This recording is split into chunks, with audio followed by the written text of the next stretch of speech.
你觉得小朋友可能不玩手机吗？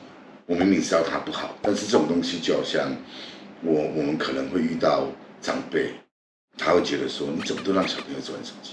可是其实这种东西是你没有感同身受之前，你没有办法去知道任何事情。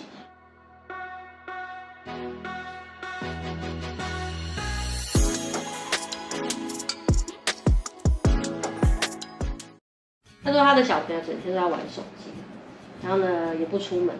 如果呢他就跟他小孩讲，所以大家不要玩，那小孩呢又会生气，然后他的生气到最后就会失控，然后甚至还会打人。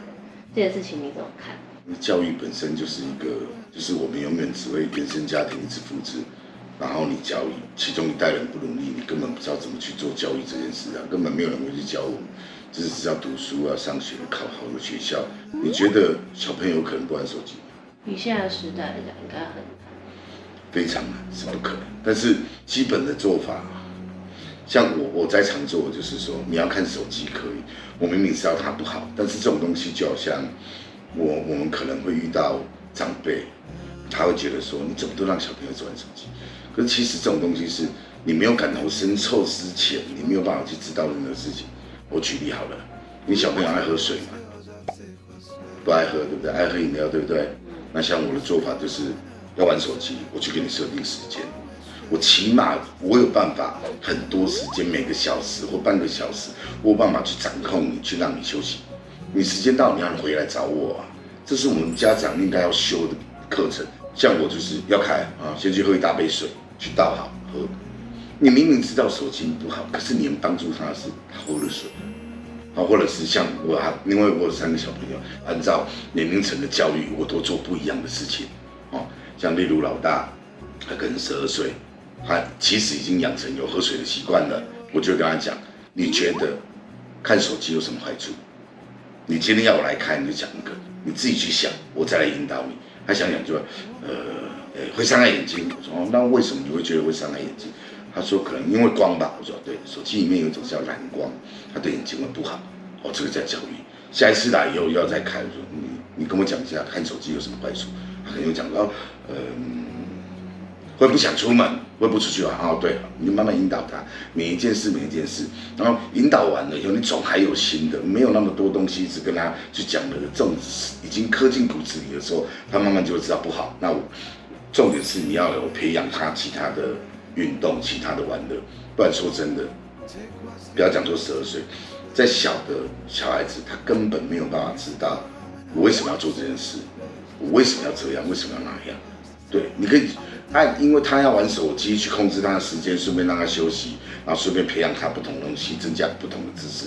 我相信大部分的小朋友会愿意玩手机，我去做这件事，喝个水不要他的命，背个东西不至于背不起来。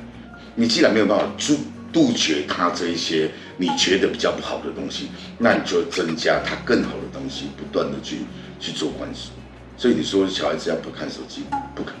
对，然后其实还有很多方法，也不一定要来硬的啊，像你就要用硬的，就是不准看了，我要把你收起来了，正常都会，因为我们就兽性了。对，那比较不用去担心说这大部分都是妈妈自己或爸爸家里面的人自己一个抗拒。第一个就是我就不让你看，我第一个动作是抢哦，拿哦。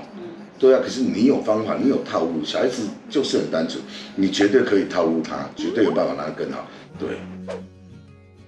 那你觉得小孩子这样过度的使用手机跟过动会有关？关于过动这件事啊，我自己也有小小研究。我比较没有办法认同过动这件事，他会去过度使用它。因为你会发觉小孩子在玩手机的时候，他是非常的认真的。那过动的原因就是他就是没办法专心嘛。那怎么会把它牵引过动？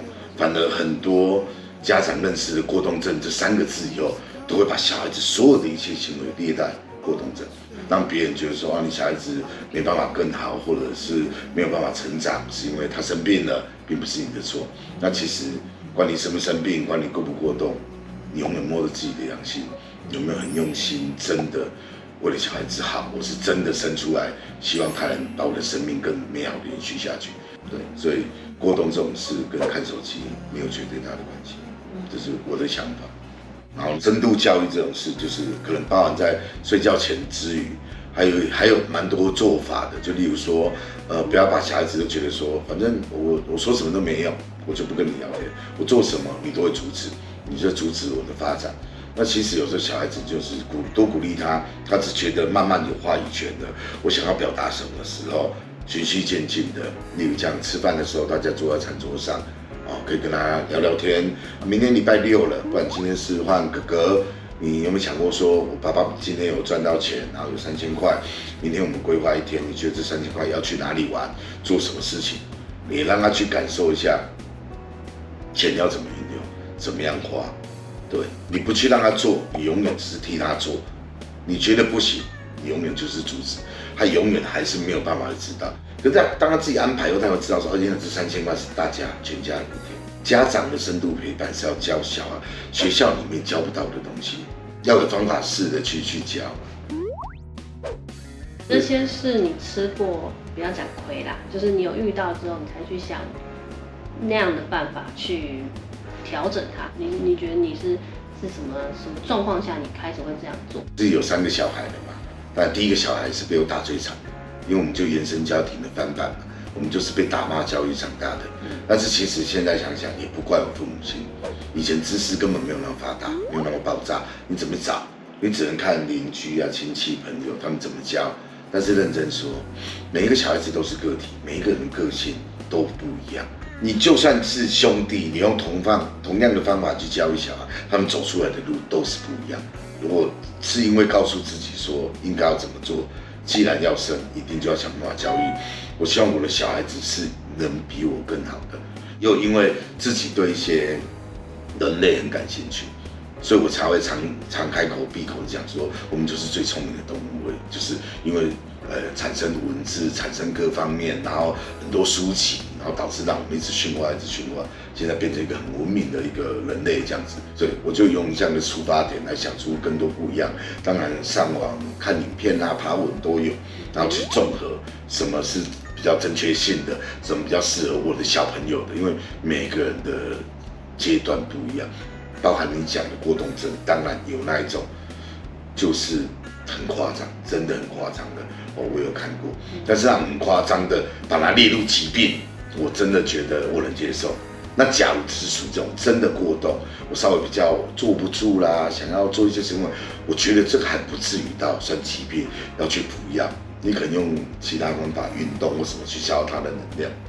是有机会的，就是当然是看家长个人啦。你有没有想要跟就是现在即将要生小孩，或者是也还有小孩的父母说什么建议也好啊，或者是这些语重心长的感叹也好啦？真的是感叹，就是只能分享啊，以我个人的经历去分享。小孩子未来要生会很辛苦，不管是国家的经济或政策所有相关的。当然最重要的是，你要先懂得自己到底是适不适合生小孩的人，你真的有没有那么爱小孩？你对小孩这个定义是什么？像我对小孩子的定义就是，我的身体有一天会老旧，会失去，会不能动，我要把我的生命从我小孩那边继续更好的延续下去。